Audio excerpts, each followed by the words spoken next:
recognizing what they do. But actually, I think a lot of our providers around the state may not be fully aware of the many things that school nurses do that can be very applicable for student behavioral health. We aim to also collaborate with school nurses about student behavioral health concerns and encourage communication not only by the provider with the school nurse but with the guardians as well, and actually having a discussion of all of those parties. The value of school nurses as a resource has been described recently by an article that appeared in the Albuquerque Journal on the Sunday preceding National School Nurse Day, which included the following quotes: that school nurses are among the most important providers of children's health services in our state. Dr. Mary Ramos wrote this, who is our former school health officer working at UNM Pediatrics in the Division of Adolescent Medicine. Dr. Ramos actually went on in that article to talk about how school nurses are definitely undervalued for all that they have to offer, or with consideration of that. School nurses are known to support our children's educational opportunities by keeping them healthy and in school. Now again, I'm realizing as we're embarking on this, Anna, that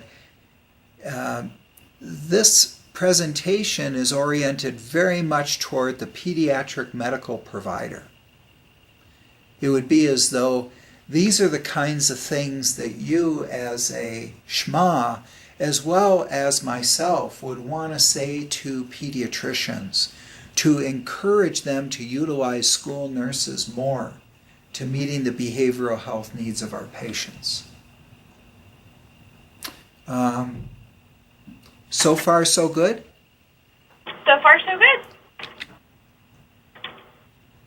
Because New Mexico school nurses really do a lot for student behavioral health.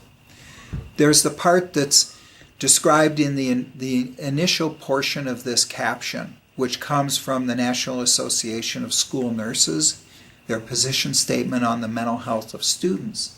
How school nurses play a vital role in the school community by promoting positive mental health among students through school and community-based programs and curricula, including health education.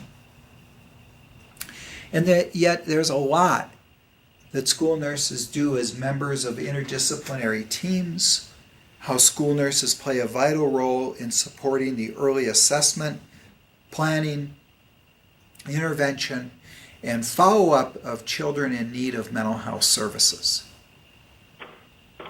And how school nurses serve as advocates, facilitators, as well as counselors of mental health services, both within the school environment and in the surrounding community.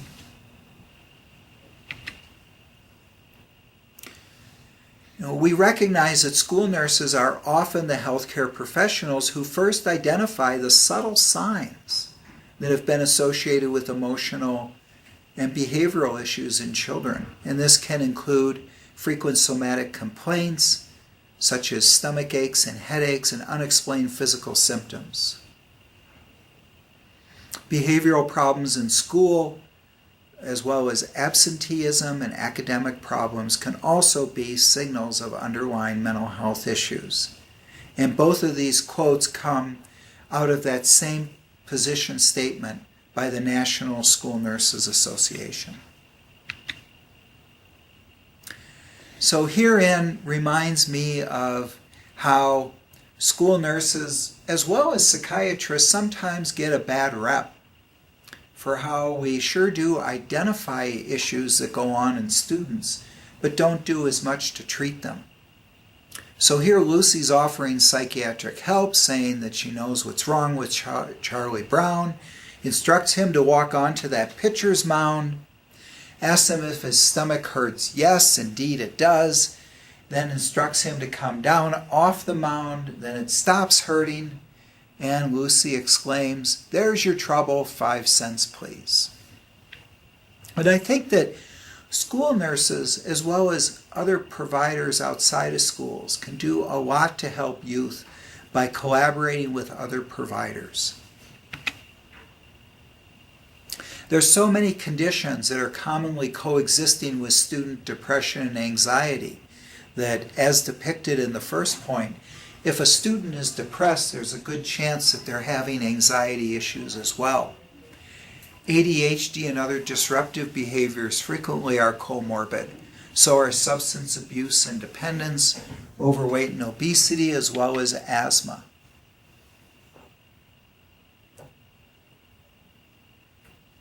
And there really are a lot of factors that can contribute to problems such as being overweight or obese, and these can also herald difficulties with depression and anxiety as well. School nurses spend about a third of their time providing mental health services. This is acknowledged by the National Association of School Nurses, as well as other authors such as Schenker and others who published in Pediatrics, acknowledging that school nurses spend a lot of their time tending to chronic health needs and mental health needs of students. Now, while the percentages in parentheses here are not impressive, I think that the numbers are. This comes from the 2011-12 New Mexico Annual School Health Services Summary Report, which is a brochure put out by DOH in conjunction with PED, that describes about 9,500 student visits to school health offices for mental health services, including crisis intervention. That's a lot of kids, a lot of referrals. Yeah. About 11,000 students who have an ADHD or ADD diagnosis, approximately 20% of whom have their medication for those conditions dispensed at school. We'll talk about school medication administration in a little bit. And almost 5,000 students who've had other psychiatric diagnoses, some of whom take antidepressants and other psychotropic medications at school.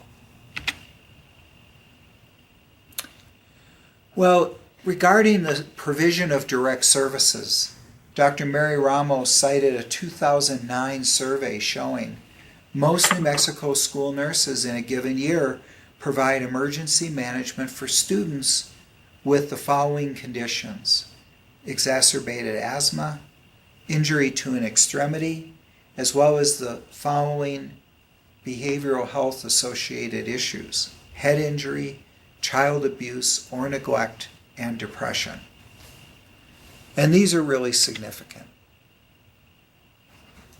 Schenker, publishing in Pediatrics 2005, points out that there's actually some limited efficacy to the emphasis on direct care. Because, as Schenker wrote, despite providing a large amount of care, insufficient coordination of care limits the effect of these health services. This places a burden on parents and diminishes the potential contribution of school nurses and healthcare providers alike to improving the health status of students. It is unlikely that the effect will be realized without improvement in the communication and coordination of care. So as Schenker and others write, while there is quite a bit that school nurses can do to help students, if the majority of those efforts are directed to direct care, there actually may be some limiting of overall care by not having enough of the indirect services.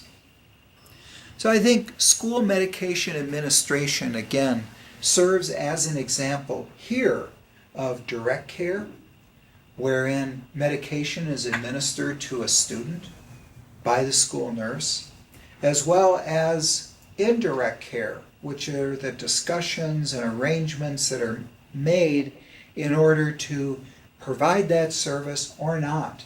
And that involves important communication and collaboration of the school nurse with the provider, as well as the parent or other involved guardian or an individual with power of attorney. Communication with providers and guardians is another important school nurse role that Dr. Mary Ramos describes. As she wrote about school nurses serve as liaison between school personnel, family, healthcare providers, and community to help connect our state's children to behavioral health services and primary care. So there's really a lot that school nurses can do that is care that has to do with this liaison function. Again, collaborating and communicating. Communication between school nurses and the healthcare system, however, is infrequent according to Schenker and others, and that barriers exist.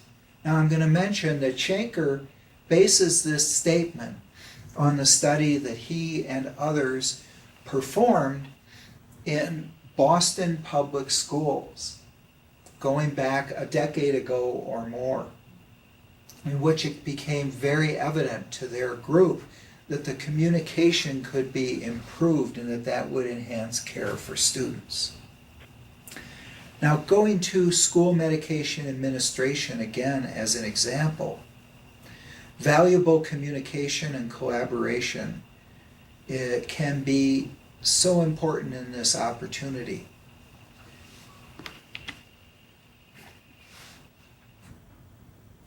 The American Academy of Pediatrics Council on School Health. Now, remembering, Anna, this is ordinarily a forum for pediatricians, so I'm bringing in one of the AAP's own documents to say the AAP recognizes school nurse functions as a leader and coordinator of the school health services team.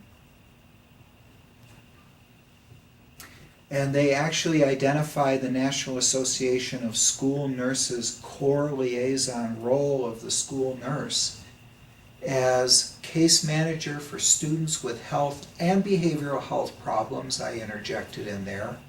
The school nurse ensures that there is adequate communication and collaboration among family, physicians, and other providers of community resources. Now, I mention school medication administration as exemplary of many of these issues, and I'd like to spend some time on this. Up till now, I've been drawing upon writings by Dr. Mary Ramos and articles in pediatrics by their council, as well as by Schenker and others.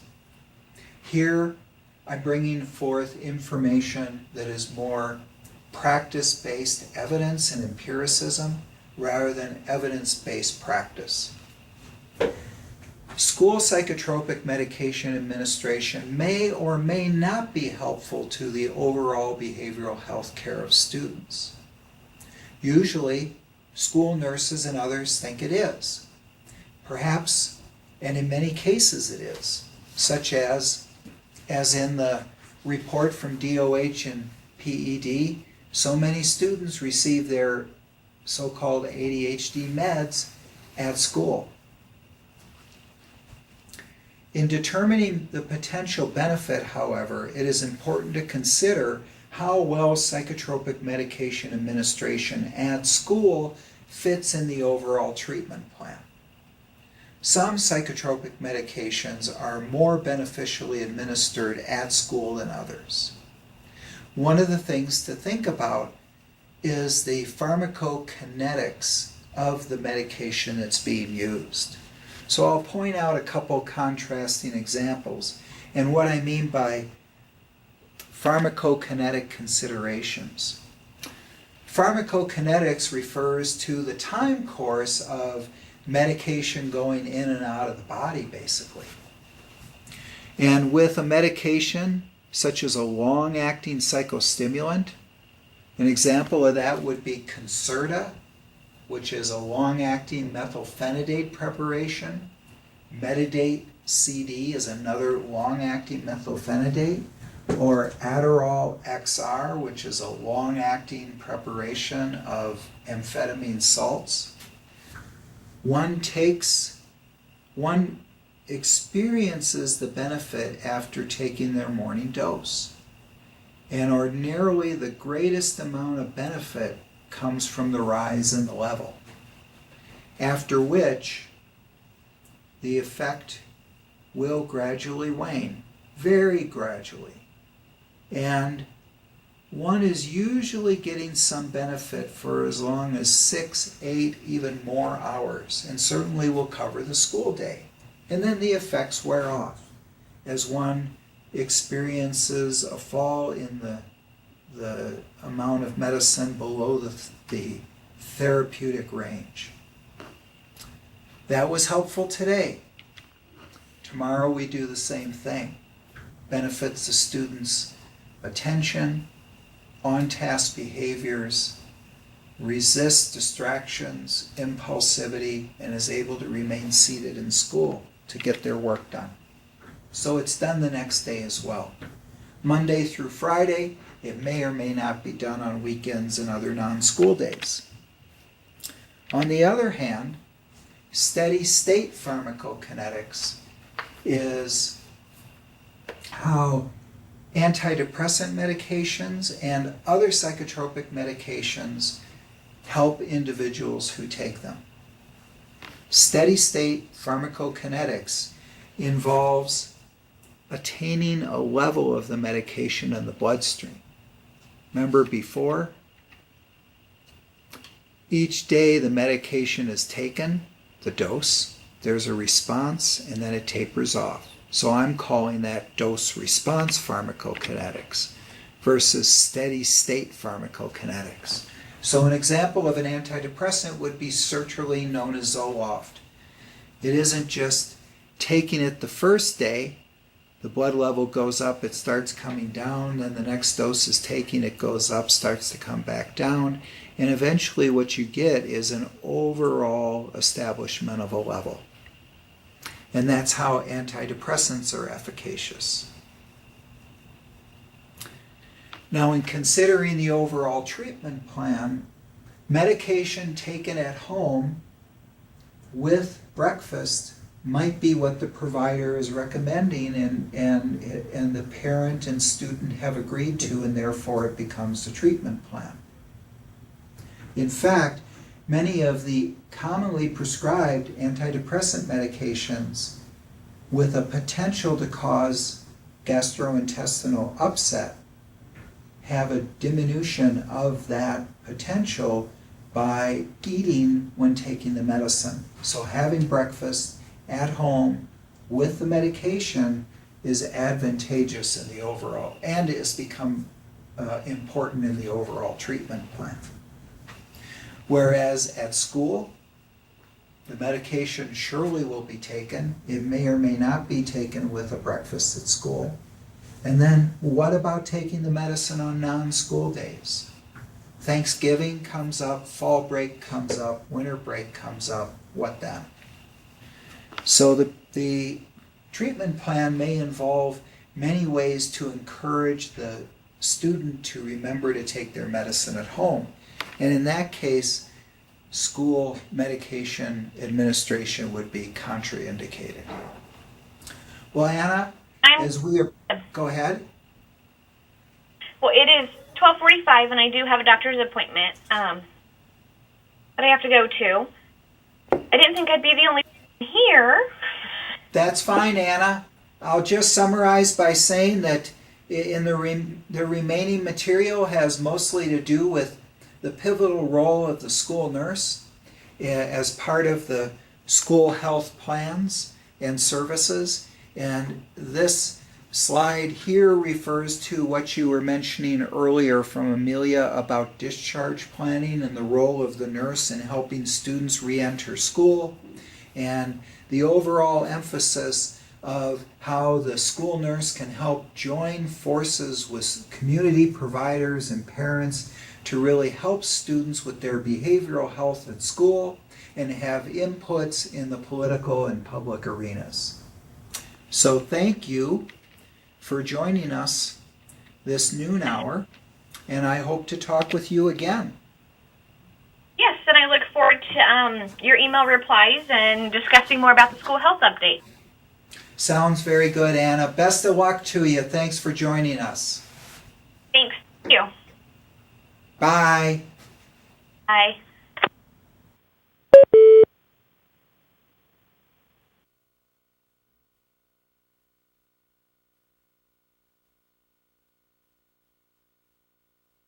That's good.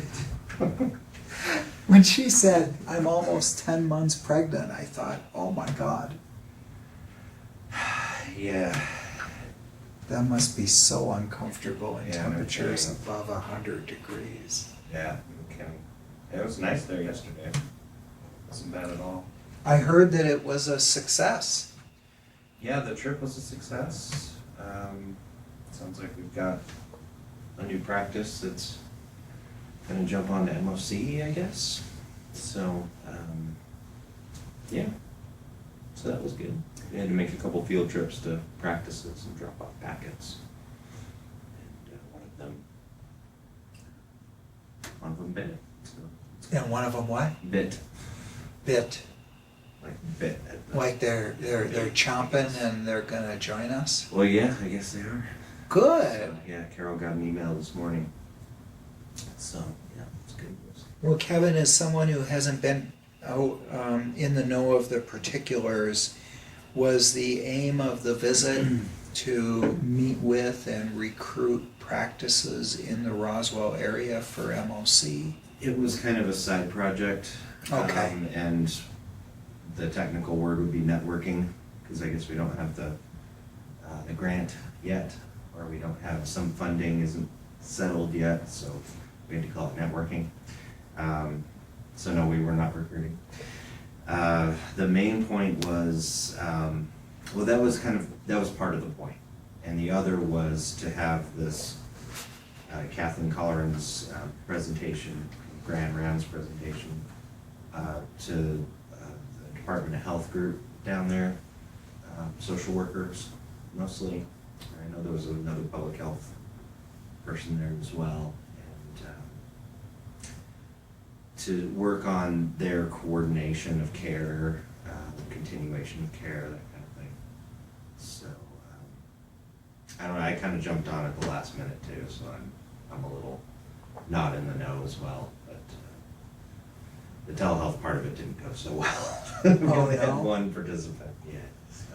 And I understand it was being set up like we're doing now so that the grand rounds could be broadcast, if you will. That's what I mean, yeah. To others. So I broadcast from there, and yeah, only one person got on, so oh well, that's okay. So it's kind of not the best trip for me, but the trip overall was successful. Well, I'm glad that you have that perspective. Yeah, it wasn't bad. I learned some things. We had 8 people in one car. It was Oh, really? quite a trip, yeah. So to speak. So it was Was it a car or a van?